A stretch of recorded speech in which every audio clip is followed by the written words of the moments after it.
আগে আমাদের নিরাপত্তা ঝুঁকি ছিল আওয়ামী লীগের কাছে, এখন এটা বিএনপির কাছে। মানে আওয়ামী লীগ বিএনপি আমাদেরকে ঠেকাতে একাকার হয়ে গেছে। যদি সুষ্ঠু নির্বাচন হয়, নির্বাচনের পরিবেশ ঠিক থাকে, তাহলে 11 দলের পক্ষে যেই জনজোয়ার তৈরি হয়েছে, এটা ভোটের দিন ভোটের ফলাফলে এটার প্রতিফলন ঘটবে।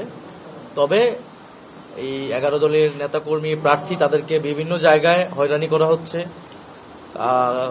প্রচারণা কার্যক্রমে বাধা তৈরি করা হচ্ছে, ব্যানার ফেস্টুন সরিয়ে ফেলা হচ্ছে এবং এক ধরনের ভয়ের পরিবেশ তৈরি করা হচ্ছে, যাতে 12ই ফেব্রুয়ারি সাধারণ ভোটার যারা, তারা ভোট কেন্দ্রে আসতে ভয় পায়।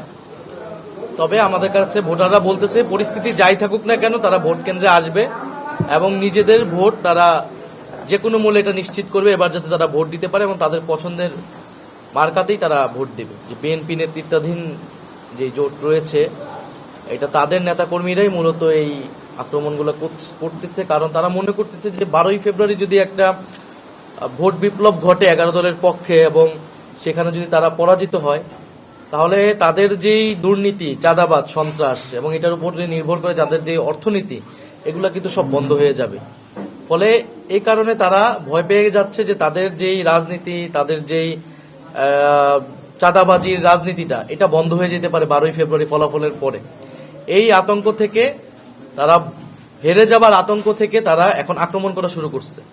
তারা এখন শারীরিকভাবে হেনস্থা করতেছে, মহিলাদেরকে হেনস্থা করতেছে।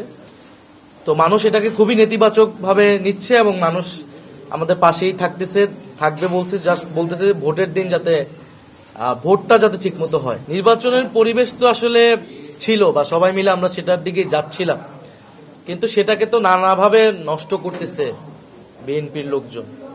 এবং এটা আমার এলাকা থেকে শুরু করে আরো সবগুলো এলাকায় এখন আস্তে আস্তে কিন্তু এটা শারীরিক আক্রমণে, এতদিন কর্মীদেরকে হুমকি দিয়েছে, ব্যানার ফেস্টুন হয়তো ছিঁড়েছে, কিন্তু এখন কিন্তু সরাসরি প্রার্থীকে তারা আক্রমণ করতেছে। ফলে নির্বাচন, তাদের বিষয়টা হচ্ছে যে ছাত্র সংসদ নির্বাচনগুলো তো আপনারা দেখেছেন, অনেকগুলো ছাত্র সংসদ নির্বাচনে তারা কিন্তু শেষ মুহূর্তে ফলাফল মানতে চায় নাই, অথবা নির্বাচনের পরিবেশটাকে ভণ্ডুল করে দেওয়ার চেষ্টা করছে। তো এইরকম যখনই তারা দেখে তারা হেরে যাওয়ার সম্ভাবনা তৈরি হচ্ছে, তখন কিন্তু তারা নির্বাচনের পরিবেশ নষ্ট করার চেষ্টা করে। এইবারও তারা জাতীয় নির্বাচনেও একই জিনিস করার চেষ্টা করতেছে এবং কিন্তু তারা ব্যর্থ হবে, এটাই আমরা মনে করছি। আগে আমাদের নিরাপত্তা ঝুঁকি ছিল আওয়ামী লীগের কাছে, এখন এটা বিএনপির কাছে। মানে আওয়ামী লীগ বিএনপি আমাদেরকে ঠেকাতে একাকার হয়ে গেছে, ঐক্যবদ্ধভাবে আমাদের উপরে আক্রমণ করতেছে, আমাদের বোনদের উপরে আক্রমণ করতেছে। ফলে এটা আমরা নিরাপত্তাহীনতা আছে এবং ইলেকশন কমিশন নিরপেক্ষ আচরণ করতেছে না, আমরা এটা বারবার বলতেছি। কিন্তু আমাদের একটাই আসার জায়গা যে জনগণের যে জোয়ারটা, সেটা আমরা আমাদের পক্ষেই দেখতে পাই।